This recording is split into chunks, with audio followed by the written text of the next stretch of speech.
Well, hello, podcast people. It's Emrys Abner. I am here in the virtual studio with Sara Mastros. Hi, everybody.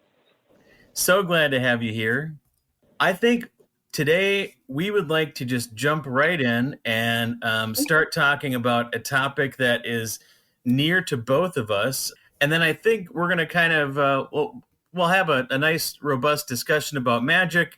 And then Sarah's got some projects that I'd like to highlight, and I think Solomonic Pentacles are going to be the starting topic of the day.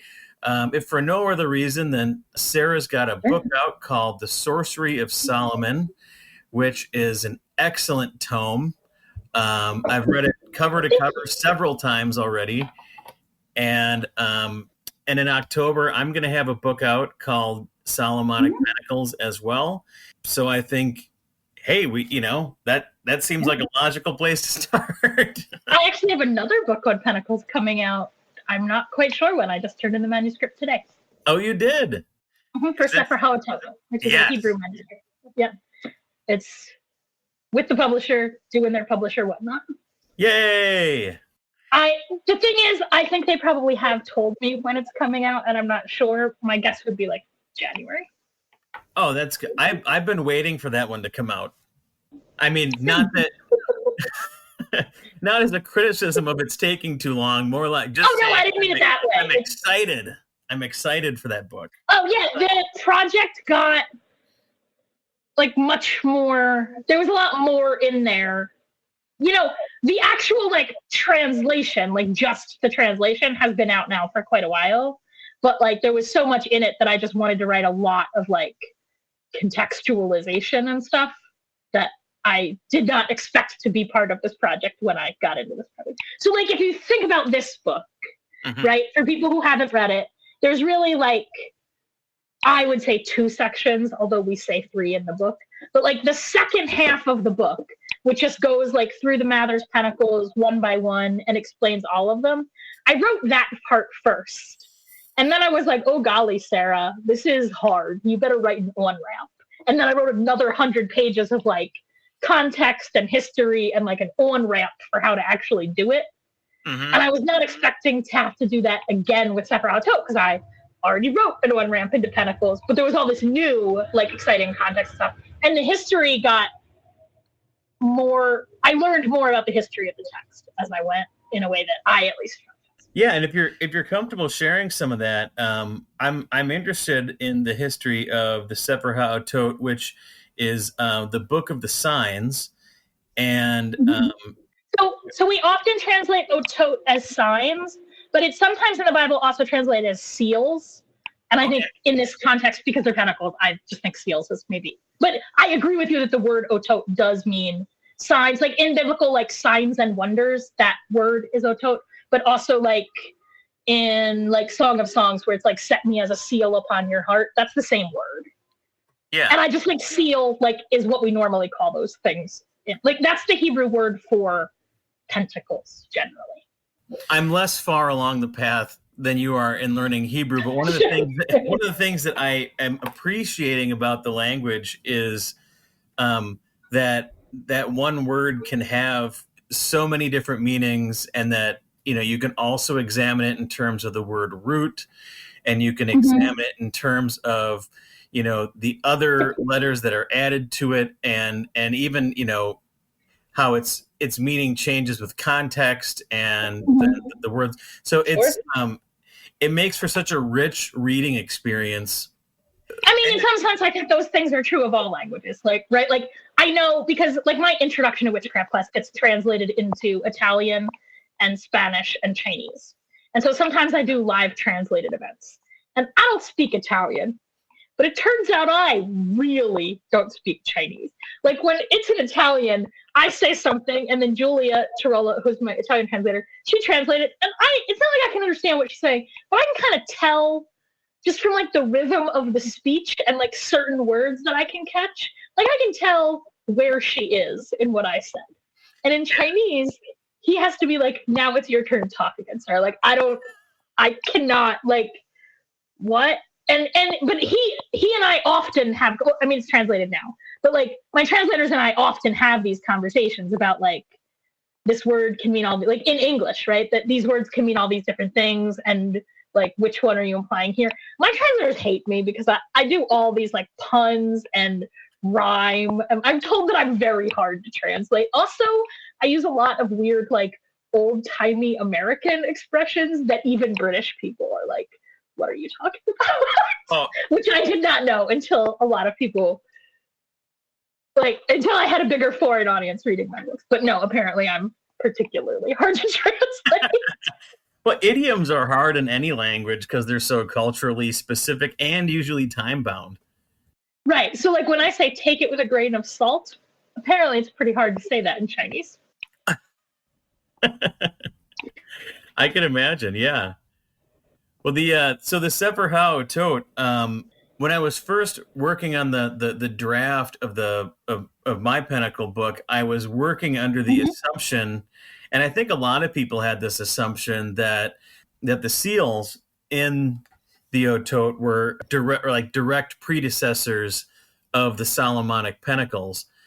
And that's what I thought when I started working on Sefer HaOtot as well, but I no longer believe that to be the case. But sorry if I led you, like, I did think that when I started working. Everybody thought that when I started working with this manuscript, at least everybody in English. Like, maybe people were discussing it in languages I couldn't read. But, like, with more research, here's what I will say. So I now believe that the version of Sefer HaOtot that I am working with, like this particular manuscript, was copied in 1729 by someone named Isaac Zeckel, right? So he lists himself as Isaac Zeckel ben Yiddel Cohen of Worms, but he's not from Worms, his family, which is in Germany. His family is from Worms, but he's certainly Ashkenaz. And he says that he copied it from a copy of Judah Perez in London. But eventually I tracked down Judah Perez using a combination of research, and I'm not going to lie, mostly ghosts. Like, mostly ghosts were like, no, look this up. No, look this up. And I was like, oh, okay. And that's how I do research, which sometimes I have footnotes that are like, I learned this in a dream, or a ghost told me. But usually it's rather that a ghost like points me to the right book. But I believe that the Judah Perez he's talking about is Judah ben Joseph Perez, who was a Sephardic Kabbalist who spent most of his career in, I wish I'd prepped this before I came on air. I'm going to say Vienna and in Amsterdam, but was in London for a while. He is, I don't want to say a well-known Kabbalist because even I didn't know who he was, and I'm kind of a nerd about this stuff, but I know who he is now. He was, again, a Sephardic Kabbalist. He was almost certainly a Sabbatean. I don't know. I know you maybe do know what Sabbateanism is, but I'm going to assume a lot of the audience doesn't. So I'm just going to briefly explain that. Yeah, please do. So Sabbatean, I mean, I think we can confidently assume that a lot of people listening do not know about Sabbateanism, as it is strangely obscure for how important and popular it was in its time. So Sabbateanism is an antinomian, like a countercultural, both religiously countercultural and politically countercultural movement that grew up in Judaism in like the mid 1600s. It's named for someone named Sabbatai Tzvi. But it is really being sort of co-run by him and his wife, who is sometimes called Sara Tzvi, but Tzvi is not Shabbatai's last name. Jews did not have last names until European governments forced us to have family names. Like, Tzvi is just his middle name. Like, you just have two first given names, and then like child of whatever. So sometimes people call her Sara Tzvi, but that's not her name. Her name is Sarah Rivka. She is so fascinating. I could talk about her forever. I'll probably teach a class on her soon. I taught her at Magical Women's Conference Festival, whatever that thing is called, Magical Women's Conference, I think, last year. She's super duper cool. I strongly recommend people looking her up, but it's kind of hard to find information on her. But it's like an antinomian movement that is very progressive in a religious sense and also in a like political sense. It does a lot of like ancestor veneration, which is atypical in mainstream Judaism of that time, although more typical today. Here's the thing. one of the reasons that Sabbateanism doesn't like seem so progressive when we talk about it is because all the things that almost everything they were pushing, it was super radical when they were doing it in 1650. Like the fact that a printed Torah, like that a scroll and a printed Torah, like you can print Torah on a printing press. That's allowed. That was a radical thing to say in Judaism in 1640. That like a printed book was as good as a written scroll. In fact, I would say in mainstream Judaism, we would still argue that it is not as good as a written scroll. But the Sabbatean position is that it is definitely as good.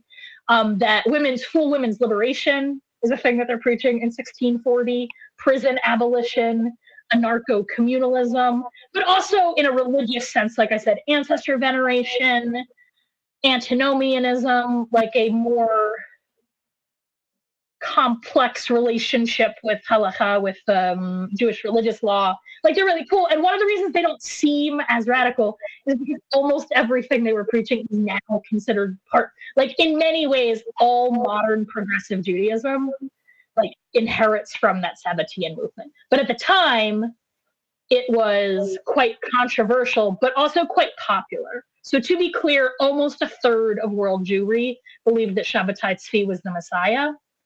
For comparison, it took, like, that has never been the case for Jesus. Like, Jesus' following among Jews was never, like, Jews who met Jesus, almost none of them thought he was the Messiah at any point in that story, but that was not the case for Shabbatai Tzvi. Like, it was a very big movement that, like, had a lot of political influence in its day. And it's really surprising to me that, like, we just, like, even Jews mostly don't know much about that period of our history because rabbis don't like to tell us about it. But anyway, so the guy who wrote Sefer HaOtot, his name is Judah ben Joseph Perez. He is almost certainly a Sabbatean. And by 1729, like that movement has started to fall apart, and like being a Sabbatean is like a problem for people. Like they're gonna get in trouble. Like it's not like Christianity. It's not like they're gonna get burned at the stake.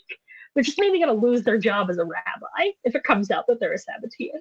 But this guy, almost certainly a Sabbatean, definitely a sorcerer. And I now think that he actually composed those Pentacles. Like the ones that are in Sefer HaOtot, I think actually he composed them. That is my current position on the matter. But I, too, came in with the assumption that they were indeed like an older tradition. And I will say, I still think that Pentacles broadly, like my position, I continue to believe that the Pentacles, broadly speaking, did originate in Sepharad, did originate in Jewish communities in Muslim-controlled Iberia. But this particular manuscript, I do not believe that to be the case, but I did when I started. But then I, learned more. Like, you can make some guesses about where a manuscript came, but then I, read the manuscript and, summoned the ghosts of the people who wrote it and did a lot more research and all of these things. So that's where I am. But I would still say, like, I cannot assert with perfect confidence that that is the Judah Perez being spoken of.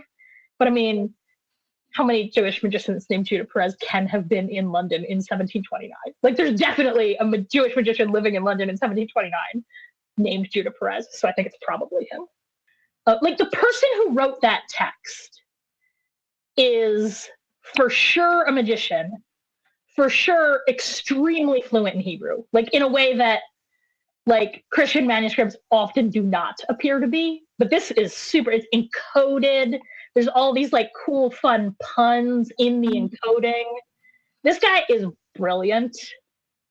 And like, I don't always say this out loud, but I am legitimately a super genius. I did go to graduate school in cryptography. So like when I'm saying this guy's codes are top notch, I mean it. Like we wrote several computer programs. Like it was a lot. The translating was much harder than expected. Actually, half of this book is in code. And we broke much, but not all of the code. There are some things there are some pieces we still can't translate. For example, in the last section of the book, there are, in addition to like the regular Pentacles, so like the ones that are in my book, the ones that are in Mather's book, like the kind of mainstream ones, there are 2 seals for each planet that it doesn't really tell you what they're for, but it does for those. So most Pentacle manuscripts, as I'm sure you know, but the audience might not, Like, they don't actually come with a lot of instructions about how to make them or what to do with them once they're made.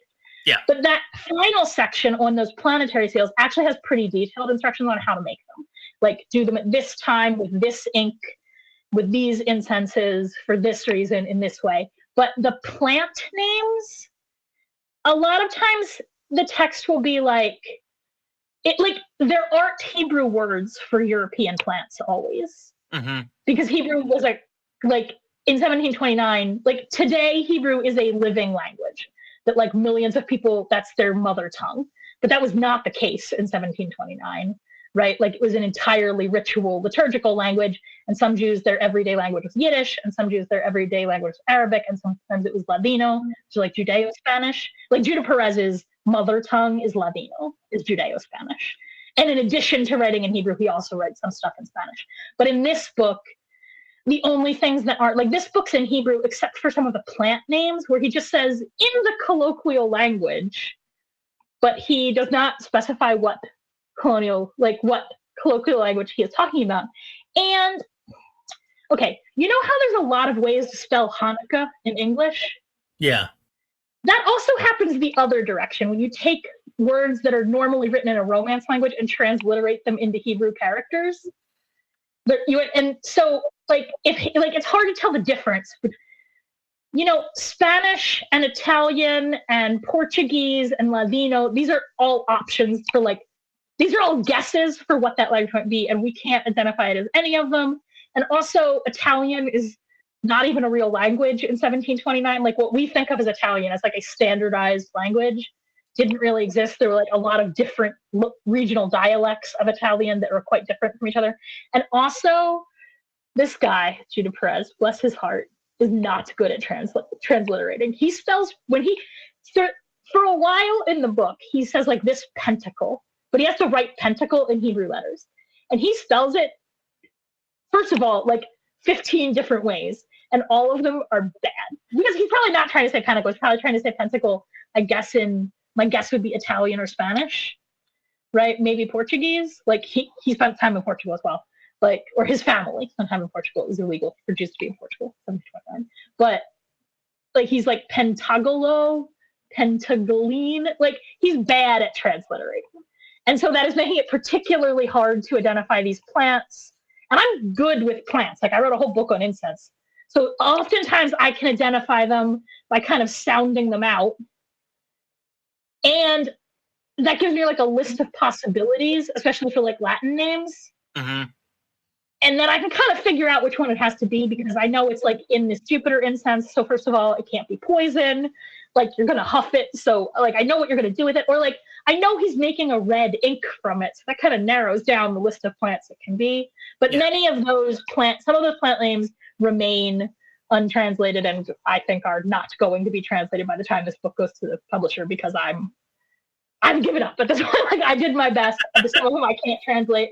I've spoken with many, many, many experts, and they can't either. There are some of the codes also, like the pentacles, a lot of them are in code, right? So again, I'm sure you know this, but the audience might not. But, you know, a very common technique in Jewish written magic, and therefore in Pentacles, is like you take a verse from Torah, and then you take like the first letter of every word, and you put it together and make like a barbarous name out of it. Now, because Hebrew is written without vowels, like if you do that in English, the chances of what comes out being a word are basically zero. Yeah. But if you just take a random string of English letters, there's very low chance it's going to be a word, especially because not that many words start with vowels, so you're not going to have enough vowels. But in Hebrew, it is more likely. So for example, if you take 3 random Hebrew letters, the chances of that 3-letter combination being a word are like more than a third, but less than half, right? And as you can imagine, going from a verse to an acronym, very easy. But going from an acronym back to a verse, much harder, especially because I greatly oversimplified. It's not always the first letter of each word. Sometimes it's the first letter of the first word and the second letter of the second word and the third letter of the third word. Sometimes it's the last letter. Sometimes it's the first letter and then the last letter. Like, there's so many different combinations. And also, every once in a while, there's a mistake. And then once there's a mistake, it's off. like the smoke comes out of the computer and they're like, does that compute? Like we wrote a bunch of computer programs to do some of that, and that worked on some of them. And like everything else, it was like a combination of like book learning research and like we wrote some little cryptographic programs to try and crack them. But there's not that many, there's not that much. So like standard cryptological techniques rely on quite a large volume of encrypted text. Mm-hmm. But I don't have a large volume of text. I have like 3 words in one code and then like 6 words in probably another code. And so some of them worked and some of them didn't. And we got many of them, but not all. Yeah, I found that when I was trying to decode some of the questionable characters that are on the classical Pentacles that are in like the Mathers and Crowley text, there were still some Pentacles that had aspects to them that I just, no matter what permutation I tried, I couldn't figure out what they were trying to get at. And maybe it's because there's a mistake in there. Maybe it's also because it's like you said, it's some strange acronym that was used using a method that I don't know, applied to a passage that is somewhere in that huge Bible that like, it's a needle in a haystack. And that's why we wrote the computer programs, because that problem of like, find me this acronym in this giant text file, that is a problem I can make a computer do, but I got to tell the computer what kind of acronym it is. Yeah. I mean, I didn't. We just programmed a lot of different kinds, and I just and so the computer spits out tons of possibilities, and you just comb through them, and you're like, oh, well, this passage is actually relevant to this pentacle, so probably this one. But I also feel like I am always interested when I'm doing this kind of like magical cryptography, which I do think of as like, in some sense, is like my specialty. Like Orphic Hymns Grimoire is also like a translation kind of project, right? I think that it is valuable to recover the intent of the original author, right? But I don't think that that is the only kind, like that's the only function, right? Especially in like a magical or religious text. Like I'm also trying to just find a translation that like is true, like it works. Right? And at least my understanding of how Pentacles work, which is a quite traditional sort of Jewish understanding of written math. Like my position that the Pentacles are originally Jewish, it's really rooted in this idea that like if you just pick up a book of like Jewish talismans, like Pentacles are obviously, like even if you don't read Hebrew at all, like just visually, they are clearly a kind of that. Yeah. Like there's a big Hebrew amulet tradition, and these are clearly quite similar to other kinds of Hebrew amulets. So that's my original assumption that that's where they come from. That's what I'm basing it on, right? And those, like, because that is a living tradition, right? Like if you go into any Jewish bookstore, you could buy a talisman, and many Orthodox rabbis will write a talisman for you. They will not write a talisman for like a random person off the street, but like if you're in their congregation, they will write talismans for you, right?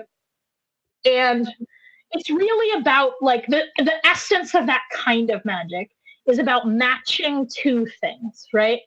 I think in English we would say like kava means like fixedness. I'm going to say like precision, like the exact words that are written in the exact order, like the precise ritual, like formulation, and matching that to kavanah, which means like what's usually translated as intent, like mystic intent. But I think it's actually better understood as like mystic attention. Like it's the thing, the idea that you are holding in your mind while you write those characters. And you need those things to match each other. And so to make the magic work, I don't need to know what the original author was thinking about when he wrote it. But I do need to know what I'm going to think about when I write it. And so if I'm just writing down like random letters that I don't understand, it's like kind of hard to match that to something. So for me, like in the Mathers Pentacles, in this book about the Mathers Pentacles, like I've been working with these Pentacles for 30 years. So I feel quite comfortable making assertions like, I don't know if this is what Mathers meant when he wrote this. Like sometimes I can say, I'm pretty sure this is what he meant because this is a very understandable typo. And if this one letter were different, this whole thing would make sense. So I am pretty comfortable offering those kind of corrections. But I'm also comfortable saying, I don't know what he was thinking, but here's how I do it. Like I read these letters in this way, in this meaning. But Sefer HaOtot, that manuscript was new to me at the beginning. Like I'm only 3 years ahead of the rest of the English-speaking occult world on that project. Like it's not like I've been working with Sephiroth Pentacles for 30 years. I've only had them for 3 years, and I had to figure them out first. So I'm really only like, for people who got my translation, like they got it when it was done. So I only had a couple of months lead on them. So someone might be ahead of me by now, right? So I'm less confident making like a certain, and I'm very careful to segregate, like, this is what this word means, like statements of fact, or like, this is a historical fact, from like, this is what I personally think, from like, this is what a ghost or an angel told me. Yeah. And I try to be quite clear about those different things, right? But in Sephiroth, I really didn't tell people what the ghosts and angels told me, or like what I'm doing, because I'm new. Like I feel like the Mastros Pentacles, I like legitimately am an authority. I've been doing that work for a long time, but I'm not really an authority on Sephiroth. Like I also just started with them. And I came in with a good skill set. Like I came in with a skill set that makes me perhaps better at them than some people would be at the beginning. Like I already had a pretty solid Hebrew. I have this cryptological background. I'm doing Solomonic magic for a long time. But that actual text is as new to me as it is to you. Yeah. At the beginning. So I'm less confident to like the stuff that like, I don't know, I got high and thought about it and this is what I thought. I didn't put that in the book. I might eventually teach a course on Sephiroth or like put out, like in 5 or 6 years when I've been working them for a while, yeah. I might like put out like a second edition commentary or something. But as of right now, that book is, in my opinion, like all explanation and not a lot of commentary, right? Whereas this book, in addition to having all the explanation, also has more. It's like, this is how I use it. And here's a story about what happened when I made this pentacle when I was 16. And spoiler, didn't go well. Those kind of stories. Honestly, that might not. I think I may have cut that from the Shred book. There was at one point a story in there about the very first Solomonic pentacle I ever made. I think you may have left it in. I think I recall that. I don't. The thing is, because I also teach the course, I don't always remember what's in the book versus what's in the course. In general, for me, the difference between a book and a course is the book has like more like footnotes and technical, like if you want to look stuff up. And the course is a lot more like my personal stuff. And it's also, you know, the problem with a book is once it's out, I have no avenue of communication with readers. So like if I say something wrong, there's really no way for me to fix it once it's in a book. I can put it on my website and hope there's mistakes in this book, like little mistakes. So far, thankfully, no like giant mistakes, but there are little mistakes in it. And I do have a page on my website that like, here are things that I have found that are wrong. But laying in a course, I have their email. Like I can just be like, oh, that thing I told you last month, turns out that was wrong. And that means I'm much more willing to like speculate and like talk more about like my personal experimental work because I have an opportunity to correct it when I find out I'm wrong. Well, and I think you're hitting on something that it would be good to draw listeners and readers' attention to, is that authors do make mistakes, and when they write something in a book, it doesn't make it. Here's a fun fact: publishers don't let you put anything in a fucking book. They don't. Nobody corrected me in this book. Like it's not like a second pentacle. I mean, it's not true. Many pentacle experts read and endorsed this book, but nobody went through with a fine-tooth comb. Like there was an editor who was Judica Illis, who is amazing, but she is not a pentacle expert, so she can't catch those kind of mistakes. And that's not how modern publishing works. And like I said, I'm very assiduous. I don't like being wrong. And sometimes that is presented to me as a character, like, oh, Sarah, you always have to be right. And I'm like, yeah, I actually don't run my mouth when I'm wrong.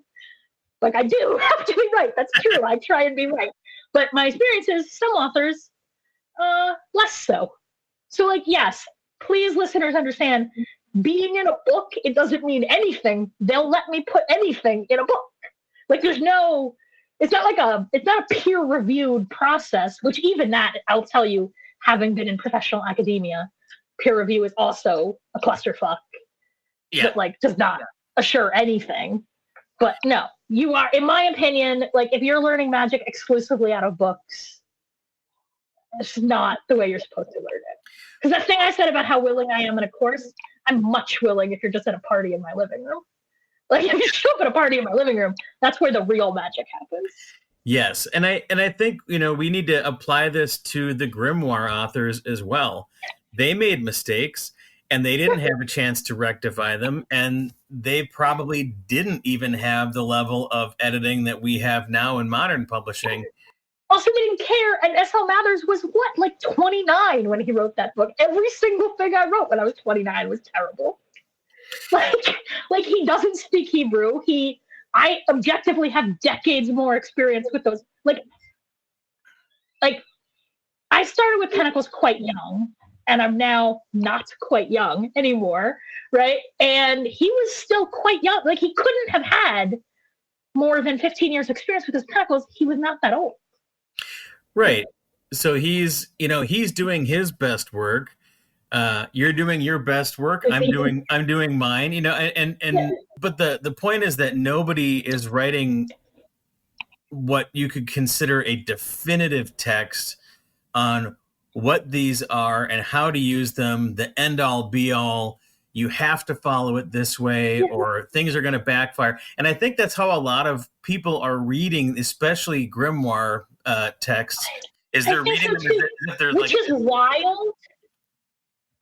It's wild because if we look at books traditionally ascribed to King Solomon that might conceivably have been even vaguely written by someone vaguely related. So say the Song of Songs or some of the Psalms, like most of the Psalms are attributed to David, but some of them, or the book of Proverbs.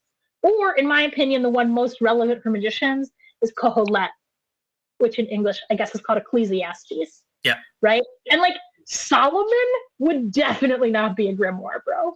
Like Solomon had no patience for that kind of like the position that there is a singular definitive edition. I do not think Solomon would have agreed with that based on everything that guy ever wrote or did. And also the rabbi's position about him. Like the religiously orthodox people of his time were not keen on his mixing in foreign elements and experimenting and all these things that not only is there no definitive edition, I would argue the idea that there should be is contrary to the nature of Solomonic magic. That's not how any of this works. And that's what I meant. That's what I meant about the intention of the original author is irrecoverable, first of all.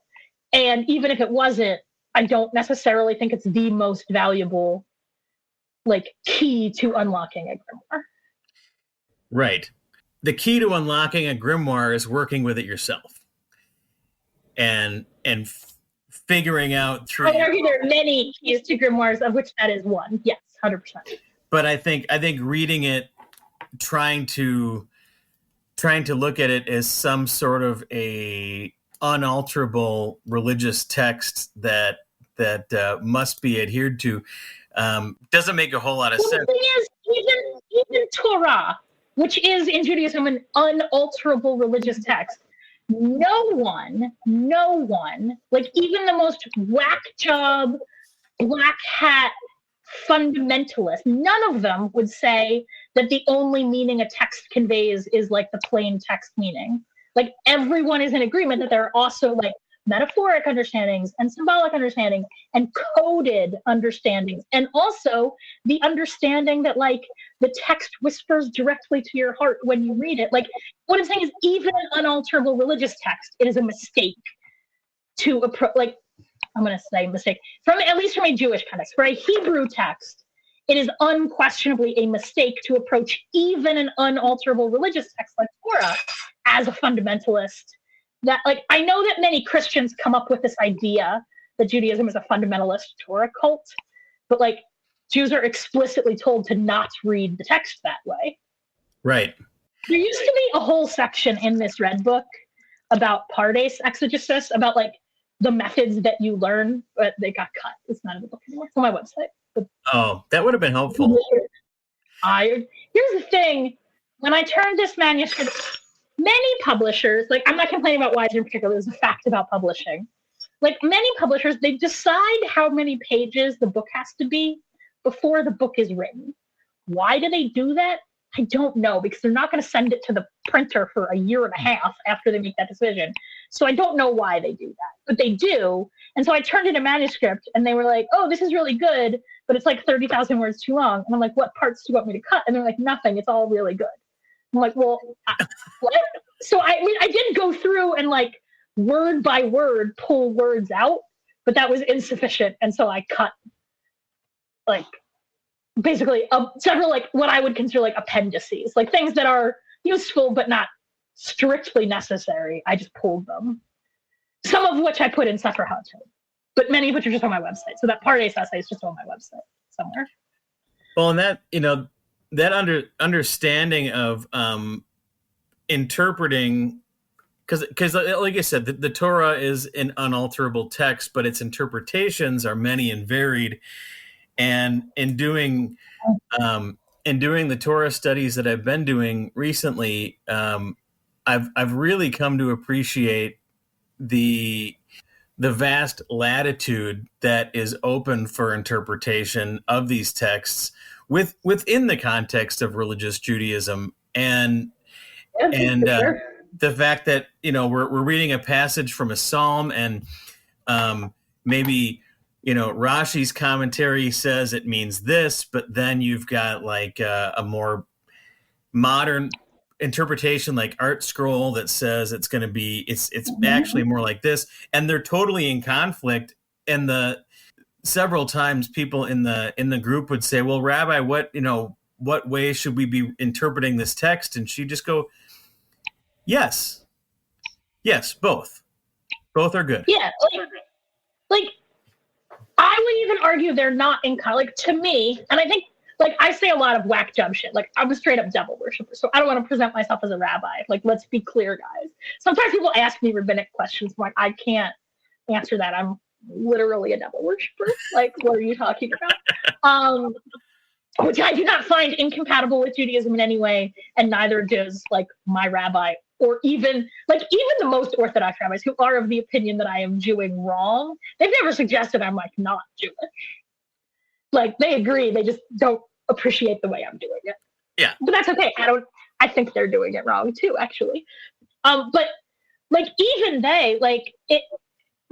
Like in conflict feels like a strong word, because to me, the way I can tell that a text is like a sacred or magical text, which I don't really distinguish between those two things, sacredness and magicalness.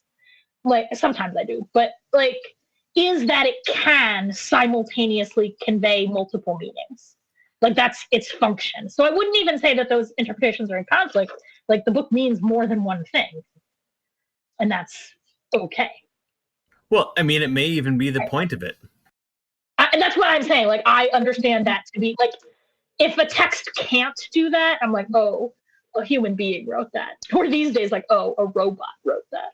Yeah. Oh, geez. Yeah. Which, like, I do understand. Like, I do appreciate. I didn't realize this at first, but I have come to understand that people who do not put words in order for a living maybe cannot immediately tell that something is written by a robot. But like for me, as soon as I read it, I'm like, oh, this was obviously written by a robot. The same way that like my artist friends, like sometimes visual art AI, it tricks me, especially if I don't look at it very carefully.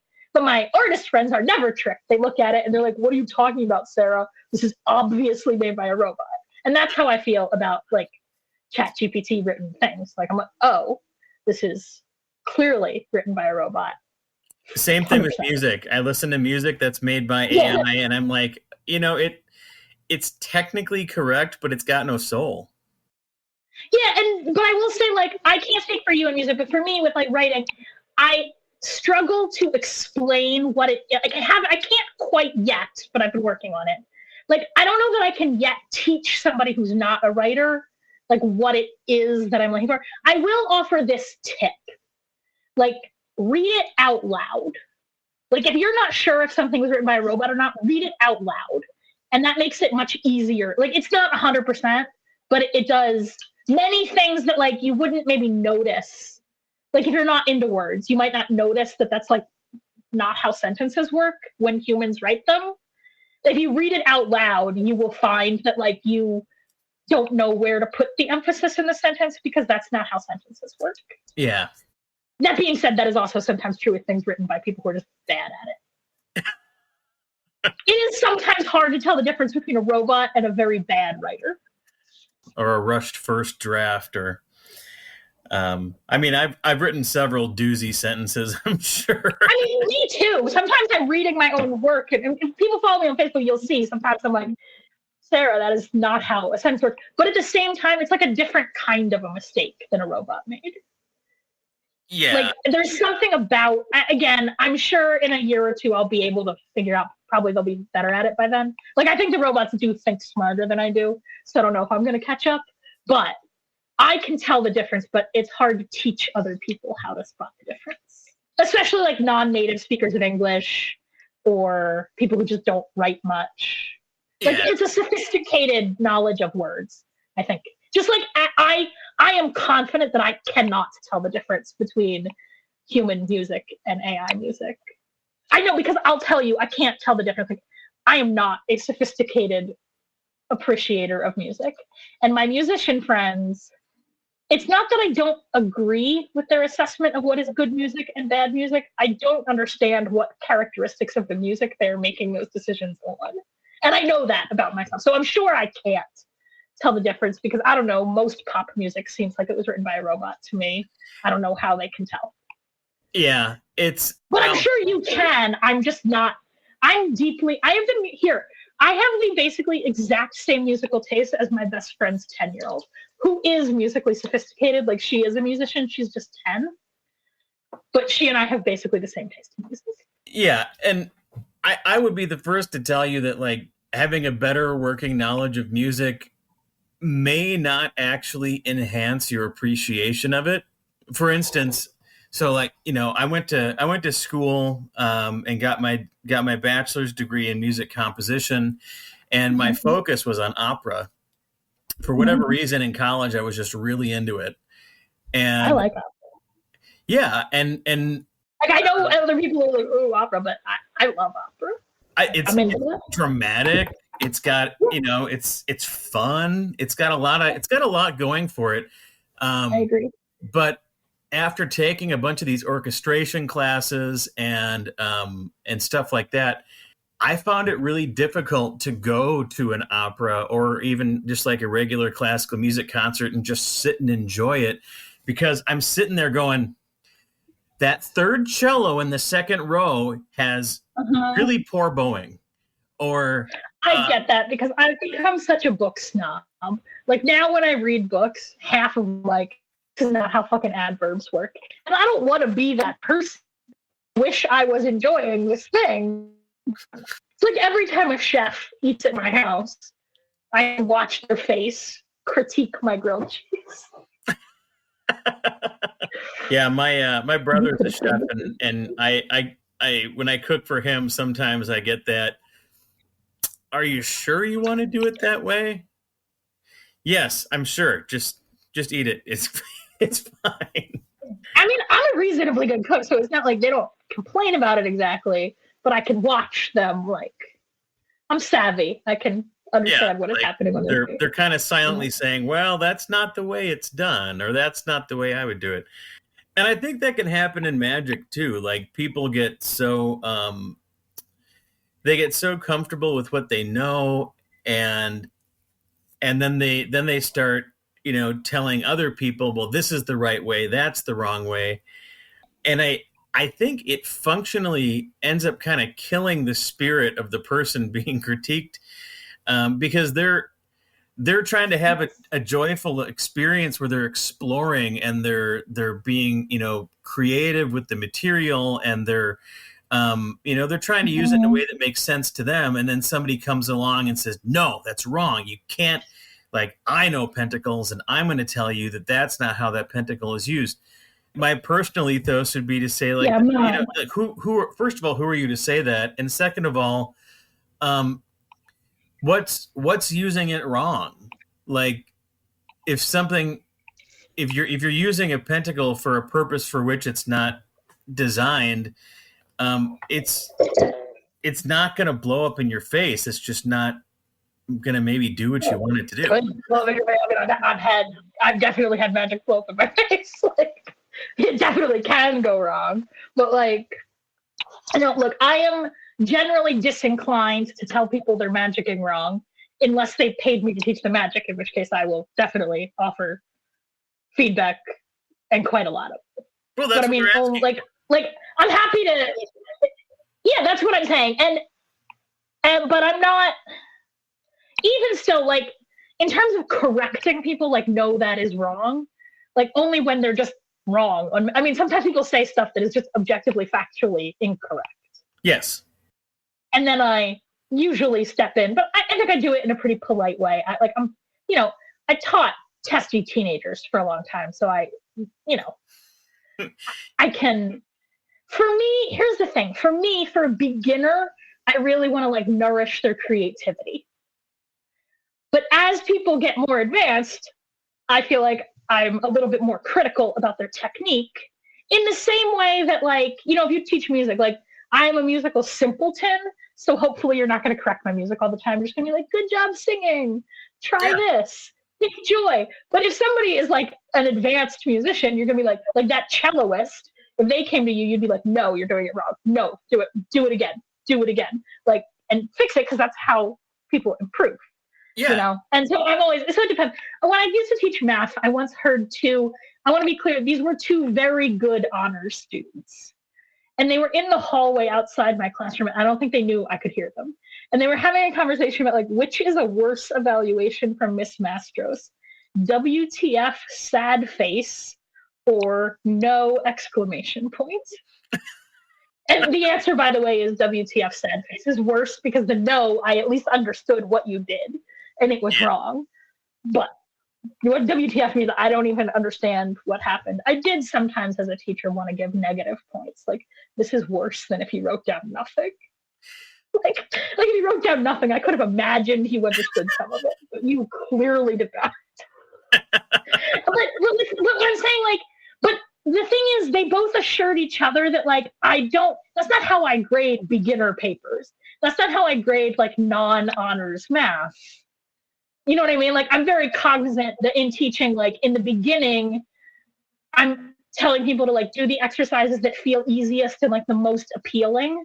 Yeah. Right? And, like, find your groove. But as an experienced magician, you should actually be doing all the parts that seem terrible. Like, a lot of people give this advice online, like, oh, magic is hard work. And, like, I don't think that's good advice for beginners. Like, as a beginner, it should be fun. Yeah. Like, if you've been practicing magic for less than 4 years and you're not having fun, you're definitely doing it wrong. But for, like, you or I who've been doing this for a long time, I mean, I can't speak for you, but there's a lot of parts of my practice that are not fun. They're like fasting for days or poring over obscure manuscripts and translating code for months. Yeah.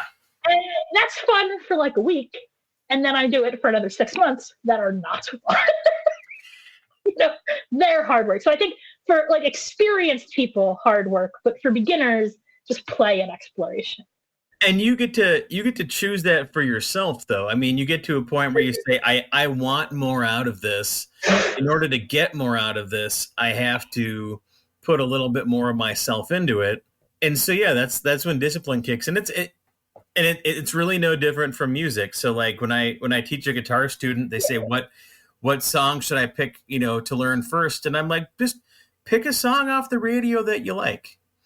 And then after a while, I go, why don't you do this one? Because it's got this technique I want you to learn. And then after a while, I'd say, like, now you need to focus on your scales. I know they're not fun. Nobody likes drilling scales. But you're never going to be a good melodic improvisation type musician until you get these things under your fingers. And the only way to do that is repetition. And it sucks for you, and it sucks for everyone that's ever done it. But that's not lesson one. Like, that's the thing. I think a lot of people start drilling scales or like the equivalent of drilling scales, like do the LBRP every day, like to beginners. And I just don't think that is productive. Like, I don't think that's a good way to teach things. Like, it's not a good way to teach music. It's not a good way to teach math. It's not a good way, like, to teach magic. 3 topics which I think, like, I don't know as much about music, but I do think that, like, those are closely aligned fields in the sense that people who do one often do at least one other. And I think they are taught in, like, similar ways. So I wouldn't go so far as to say it's a bad way to teach everything, although I do secretly believe that. But I don't know. But certainly the things in which I am an expert, that's not a good way to teach them. And at whatever level you're doing it, even if there's hard work, there's still like an element of joy underneath it. There's still something that's motivating you to do it. And, you know, and to be the thing, or to be a person who is going out and like killing that joy for other people, you're not doing anyone a service. And also, I mean, I probably shouldn't say this on the air, but when I watch people do that, I just assume they don't know what they're doing. Like, I assume they're bad at magic, because if they weren't, I don't think they'd be behaving that way. Like, oh, I'm sorry, is there not an angel teaching you this? Because the way you're talking to these kids, I mean, like, beginners, whatever their age, like, the way you're talking about magic kind of sounds like you don't believe in magic. Yeah. Because when a beginner asks me a question, I'm like, I don't know. Have you asked a tree? Sometimes I say things in witch groups things like, oh, and then a ghost told me to look up Judah Perez. And people like laugh at me like, oh, that's not research. And I'm like, I don't know what you guys are doing, but I'm doing magic. Also, that is research. I also sometimes did that in mathematics. Like, I also learned mathematics from ghosts. So a very traditional, that's how Pythagoras tells you to do it. Like, I didn't make it up. Quite traditional method for doing it. Kepler says that he learned the elliptical orbits of the planets from an angel. Like, that's where he says he learned them. Well, I have no reason to doubt him. In most of the classical descriptions of angels and demons, like one of their primary functions is to teach science and humanities and arts and all of these things. The book I just finished writing was on angels and demons, and one of the things that I tried to do with each section was to just ask the angel or the demon, whoever I'm writing about, just say, like, what do you want me to say about you? What do you want to be in this book? And they told me. They said, yeah, I mean, of the classical descriptions of my powers. Exactly. Yes, 100% agree. Yeah, it is part of research, and if you're a magical practitioner, it should be a part of your learning. If you believe in these spirits, you should be learning from these spirits because they're teaching spirits. I agree. And from day one, you should be learning from them. Yeah. Like, that's not advanced. Like, it's not like only advanced people get to learn from angels from day one. Like, right? Like, the very first slide in my intro class is an invocation of the powers of learning. Mm-hmm. You know what I mean? Like, we call Solomon at the beginning of every Solomon class. When I see people online saying questions like, can I use this spirit for this purpose or that purpose? I usually respond with, why don't you just ask them? They'll tell you. Okay. I agree with you in principle, although I appreciate that beginners do not always have sufficiently developed mediumship skills for that. And I'll tell you, I also don't like the fact that they're like, can I use this angel for this? I'm like, that's a person. Like, not a tool. Like, they're not a machine that you can just use however you want. That's a person that you are collaborating with. Yes. And you're going to have to, like, I'm not picking on you. I know, like, I see the same posts you do. As a general phenomenon, I don't appreciate people treating people like objects, like human people or angel people or whatever. Treat it like a person and not an object. Yeah, it's kind of an unfortunate turn of phrase, I think, that has kind of made its way in. But I agree with you, too, in that... Sort of, but I don't think it's just a turn of phrase. I think they mean it that way. Well, then there's some work to do to undo that, mentality. I mean, and that's one of the things that in the Pentacle book and in the Angel book I talk about a lot is collaboration with these spirit teams, and that you're a part of the team. Don't forget that when you're asking an angel or a demon for help, they'll help you, but you got to do some of the lifting too. That's how teams work. Nobody likes to be part of a team where one person does all the work and then the credit is shared. Like, everybody's been in that group project. Everybody's hated that, and angels don't want to be in a group project with somebody who's not going to pull their own weight either. No, especially because there are many things that are easy for angels and hard for us. But the reverse is also true. Mm-hmm. Sometimes what I'm doing for an angel is they're like, hey, that rock there, could you move it to that other side of the river? And moving a rock across a river is not an especially hard task as a human. And it is a very hard task for an angel. Yes. And I think it's important to understand, I think there's sometimes this narrative that what do I have to offer an angel? What you have is a body and they don't have one of those. And that makes it real hard to move stuff around in the world. If they want that candle lit, that's very hard for them and very easy for you. Yes. I can't remember exactly which angel it was, but I asked them what the experience of kind of taking on a physical form, what was that like for them? And they said for them it was like being shut in a coffin and thrown in the sea. They said crowded is an answer I often get from that. We're constricting. Yeah, they're not wild about it. No, they said it's unpleasant, it's difficult, it's constricting. I can't, and so they don't like to do it. And I think that's another thing to keep in mind, because a common thing I see from folks also is that they'll assume that an evocation is only successful if it's a visible evocation, if they can see the spirit. But spirits don't like to do that. I think it depends on the spirit, but yeah, I generally agree. I think it's exhausting for them. Yeah, so you're asking them to put in way more effort than you are to make this communication happen. And when they come into your mind, they speak into your mind, that's them coming halfway. We need to do the other half. And that is to say, for people who are doing this kind of practice out there, if you're not seeing full evocations, it doesn't mean you're not successful. Agree.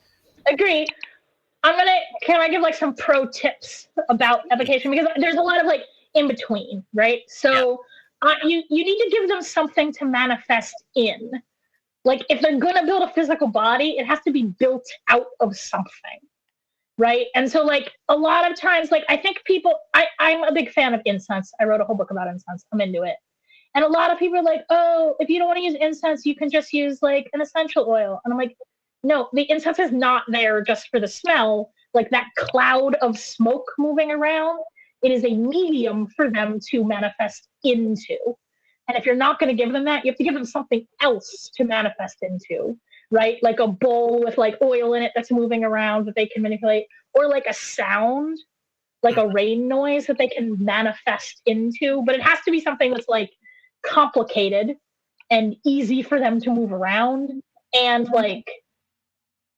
I'm going to say random, but as a mathematician, it's not random, but sufficiently pseudo-random. Yeah. Incense blowing around, but not a recording of rain noise, which is going to sound the same every time you play it. It has to be a natural. That doesn't mean it has to be natural rain, but the noise does have to be live generated so that it can change. It has to change in response to circumstances. Right. And I think those are the easiest ways. I think that's the biggest key to and I'm not saying you have to get a manifestation every time. I agree with everything you said. But also, I think people expect manifestation in circumstances where, what did you think they were, how did you think that was going to happen? Yeah. What did you want them to manifest into? And there's not, they don't have a mirror, they don't have any smoke. they don't like have a mechanism for the manifestation to occur in. And they're like not outside. Like if you do an avocation outside, are you going to get a physical manifestation? Maybe, maybe not. But is an owl going to land in your circle and do some weird shit and then fly away? Like maybe. But that's not going to happen if you're in your living room. Like an owl is not going to fly into your living room. Like you need a circumstance in which they can reasonably manifest. Like there is some pathway to manifestation. Yeah. Well, and I wonder if that's, if that's the reason why in the Solomonic literature, they suggest doing all of these rituals somewhere out in a secluded, but definitely natural space. And they list, a clean room as like a second option, but or the yeah, exactly. The idea that moving water is better than still water. So a river's better than a puddle. Agree. If you carefully read Torah, you will find out that all prophecy in Torah occurs within sound of running water. Huh. That's interesting. Like Ezekiel, which is the first prophet to like have a vision outside the land of Israel, is doing it on the banks of the river Chebar. Makes me want to get a little fountain for my office here now. Oh, for sure. I'll tell you, you know what my favorite trance noise is? I have a big metal salad bowl and I put it in the dishwasher. And the dishwasher makes all these like tinkle noises, like whooshing and tinkle, but also it's like a metal drum kind of. It's like a steel drum, like a tinka, tinka, tinka, tinka, tinka. And I said that once on Facebook, and my aunt was like, "Oh, you guys didn't have a dishwasher when you were little, but when you came to our house, Sarah, as a little kid, you were obsessed with the dishwasher noise. Apparently, I would just like sit right in front of the dishwasher for like an hour listening to dishwasher noise, which I have no memory of. But apparently I've always been into dishwasher noise. But that's my favorite trance noise. Well, I always say this. One of these days I should just remember to record it. Because I say this in podcasts a lot. So how about this, guys? By the time this video is out, I will make a video of a metal bowl or audio of a metal bowl in my dishwasher and put it on YouTube. And you guys can hear what I'm hearing. But that's actually my favorite trance like manifestation noise. And it has a timer. Like the noise is going to shut itself off because it's a dishwasher, so it runs a cycle and then it's done, which I also like because it kind of tells me, like if the dishwasher's still running, I know I haven't been listening long enough. Because when you're listening for the voice of the spirit, I think the biggest problem people have is that they listen for like 30 seconds and then stop listening. Yeah. But you gotta like be quiet in your mind. Like you're never gonna be able to hear them if you don't shut up. You gotta be quiet and listen for like an extended period of time. Well, and it takes a while for your mind to calm down from all the day's activities to the point where it's quiet enough that you can not only hear what the spirit is saying, but discern it as being different from your own inner voice.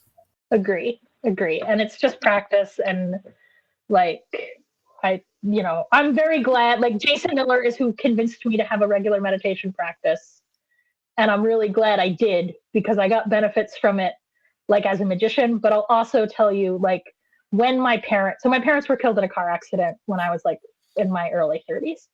And, I'd already been a magician for quite some time with that, but I had only relatively recently met Jason and he had like talked me into a meditation. So I had like a 6-month meditation practice under my belt when they died.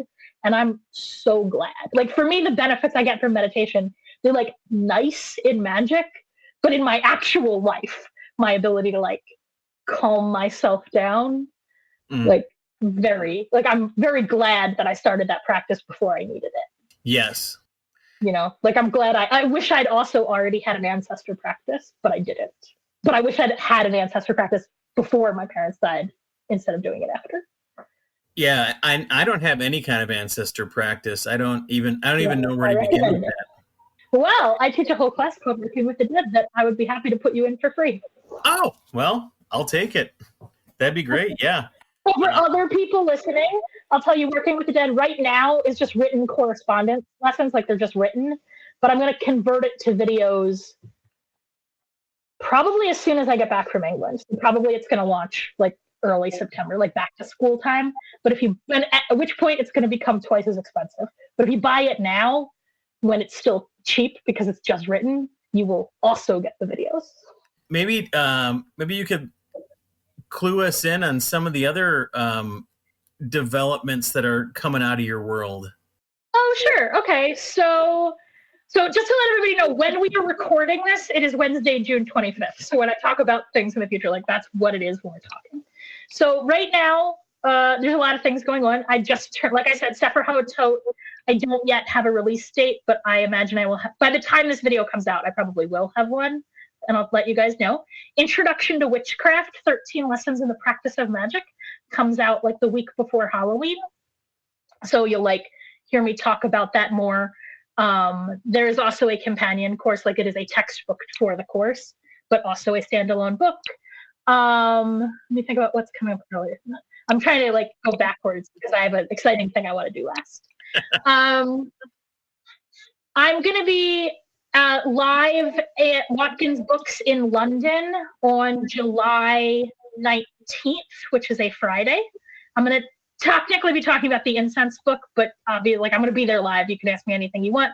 I'll tell you that event, usually a bunch of us magicians go out to dinner afterwards. So even if you're not that into incense, if you want to hang out at a table full of magicians and eat dinner, you should come to the event. And then July 3rd, I mean, that's what I think. Like, I'm always trying to, like, when I'm going to go to a new town, I Google, like, coven in town. And I'm like, can I come hang out with you guys? I'm like, I don't know, what's your rate for it? No, I don't want you to pay me. I just want to eat dinner with magicians. I'm like, hang out with magicians, guys. Let's just be people and do things. But it's surprisingly hard. They're like, oh, well.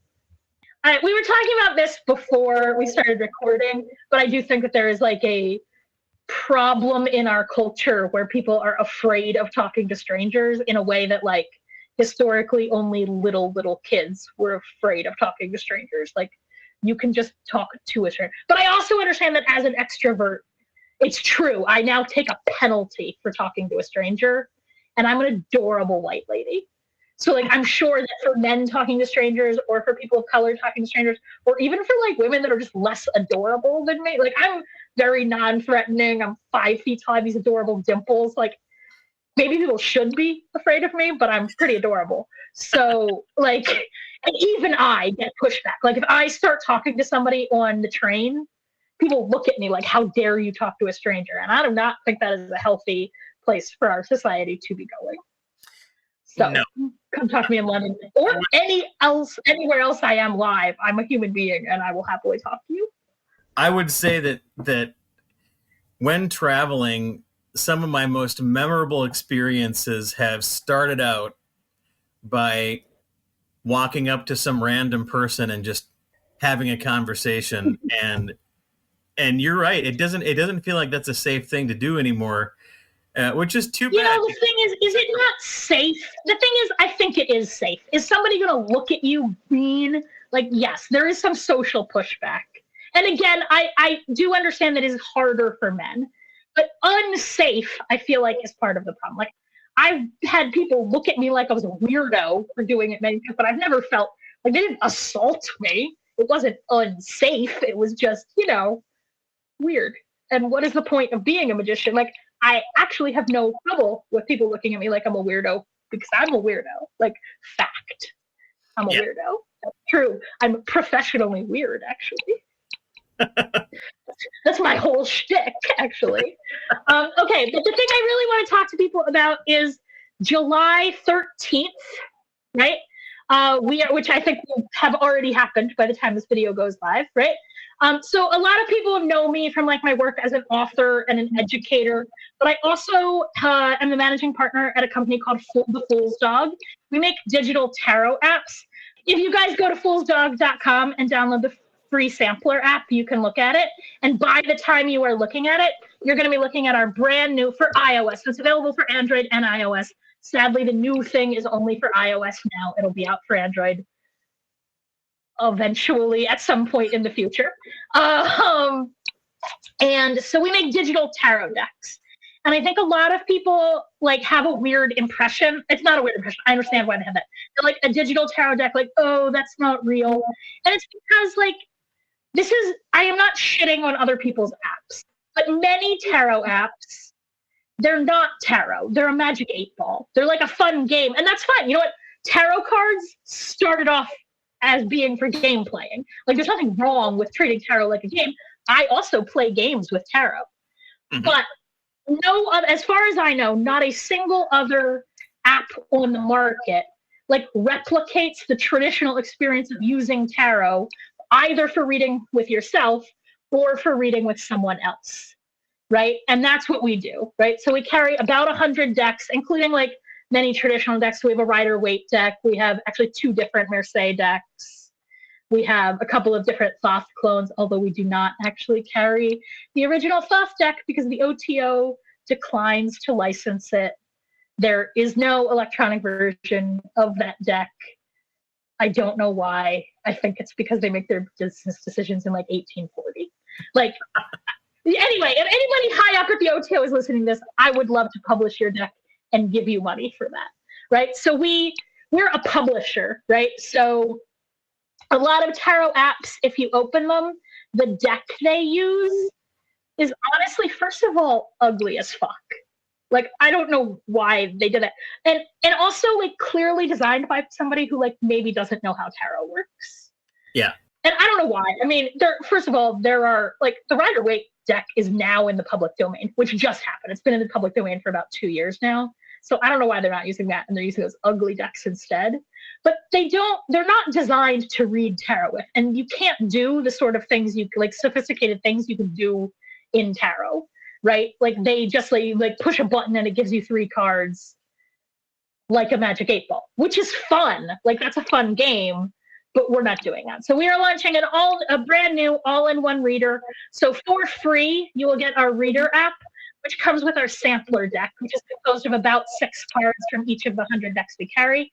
And as an experienced tarot reader, it's so fun to read with the sampler because it's a lot of cards, right? It's like 600 almost cards, about 500 cards, yeah, right?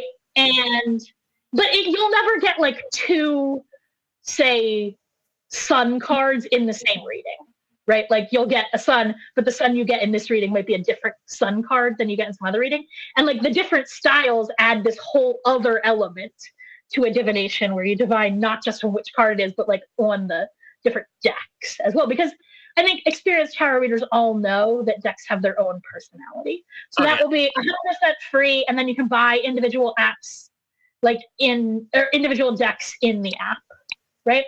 And by the time this comes out, you guys will have seen me do press, and we'll be starting to see me do press more and more around this. So if you come to a live thing where I'm talking about Fool's Dog, you'll get a coupon for a free deck of your choice.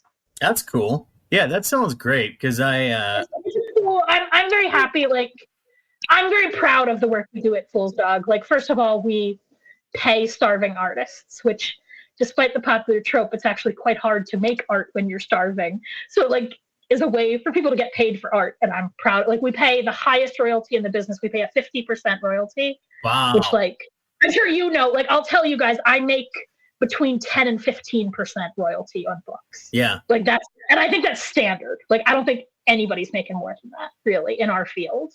Nope. Right. But yeah, so we pay a 50% royalty. So FYI guys, if you are making your own tarot deck and you want to sell it to a publisher, I encourage you to do that. Like a paper publisher, like Weiser, Llewellyn, or Hachette, or Los Garabeo, or any of those, right?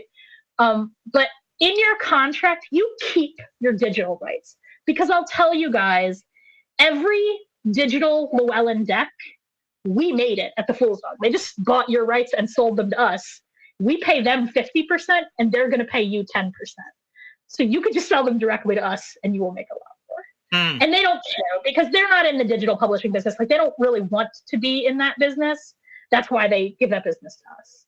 So that's a pro tip for anybody who's like making tarot decks, is there's this whole other revenue stream that like is not in any way in competition. Like, sometimes people think that digital decks would be like in competition with paper decks, but they're not.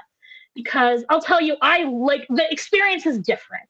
Like, I love the fact that I have 100 tarot decks in my pocket on my phone all the time.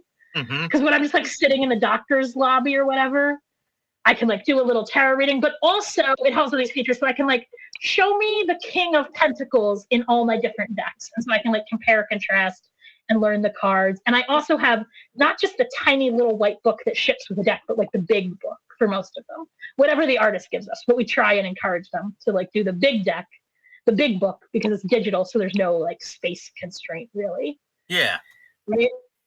But it's not in competition with a paper deck. Like, it's a different experience.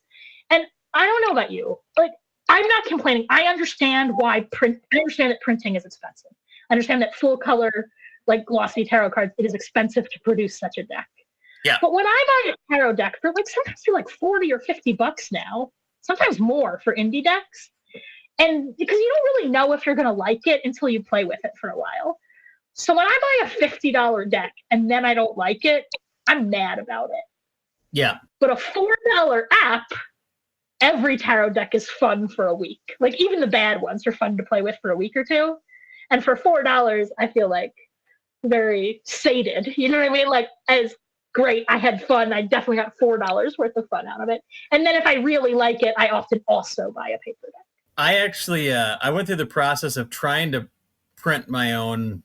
It was an Oracle deck, and it was only, well, it was based off of the Kabbalah of Hebrew letters, so there was only 22 cards, and that 22 card deck with like a simple little magnetic closed box was going to cost me, I think $24 a deck to print. Right, and that's just print. Like, you don't get anything out of that $24. That's just the printing cost. Right. So if I want to sell it and get anything for my effort, I gotta sell it for $40. And then I'm looking at it going, who wants to buy a $40 deck that only has 22 cards in it? So it sits on my computer because I don't know what to do with it because I can't. Well, send me an email. Maybe you should make a digital deck out of it. Yeah. We do. I always talk about us as making tarot, but we actually also publish publish Oracle decks. We publish Lenormand. We have a couple of Kipper decks, which I don't really read Kipper, but it's pretty cool. I'm kind of getting into it. I have a friend who reads Kipper, and her readings are scary accurate.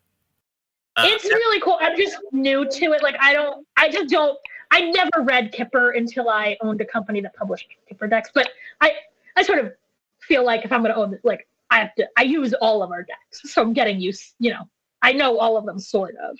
But Kipper is the one I am least familiar with and still learning. But it's really cool. I find it particularly like clear for things about like interactions between people. Yeah, relationships. Like the social dynamic, and particularly about like past life and ancestral things that are like past life and ancestral like relationships between people. I've been finding Kipper particularly good for those. If any listeners out there haven't played with Kipper or haven't tried Kipper, pick one up. Give it a try. It's a fun system. It's a little bit different from tarot, but it's and there's a bit of a learning curve, but it is a cool system. Yeah, and I think the thing is, once you know one kind of cardomancy, like there's a learning curve to learning a new one, but it's not the same as having to start from scratch. Because you just have to learn the new system, but like the actual skill of divining, I find transfers more or less perfectly system to system. Yeah. And Kipper, there's not even that many cards. So the way they interact is so interesting because it actually, it matters which card is, like if the character is looking at it in another card, or if the, maybe the road is going off into one direction, like that matters to how you read. I agree. Although, I read tarot that way as well, but yes, 100%. Yeah. Kipper, I think, is in some ways, a lot more like, so in addition to reading tarot, I also read like playing cards, right? And in playing cards, there's like no picture. There's a number, you gotta like, the card just means a thing, right?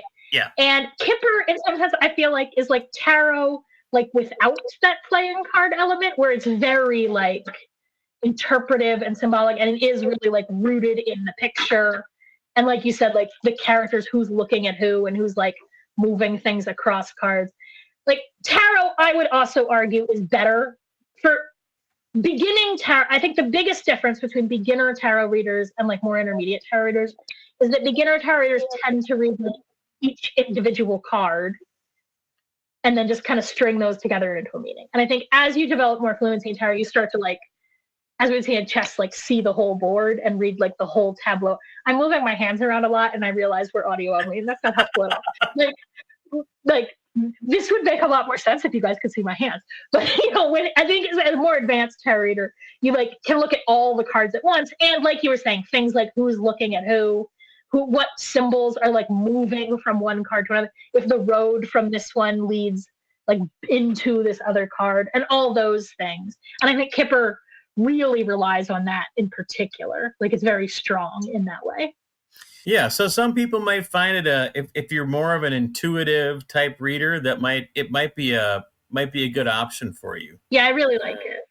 Well, I think we've had an excellent conversation. I'm so glad you've been able to come on and talk about. Thank you so much for having me. I had a great time. Yeah, so we'll do it. We'll do it again. Maybe closer to the time that new book comes out, we can talk about 13 Lessons in Witchcraft. I would love to dig into that, and because I primarily kind of stick to the ceremonial kind of Kabbalah world, and witchcraft is something I would love to learn more about.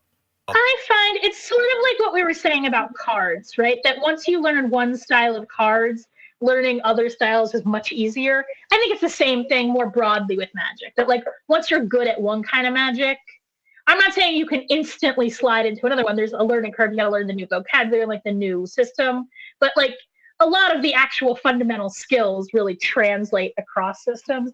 And in my introduction to witchcraft class and book in particular, that's what I thought to myself. I thought to myself, like, what are the basic skills and like understandings that a person needs to then be able to like move into other styles? And that's really what the class focuses on. That's at least the goal of what it focuses on. Perfect. Well, that sounds like I said, a discussion that we should have in a couple of months. Sure. All right. Well, awesome. Thank you so much for having me. Yeah, it was great to talk to you again, Sarah, and we'll catch you next time. Sure thing. Bye, everybody. Bye-bye.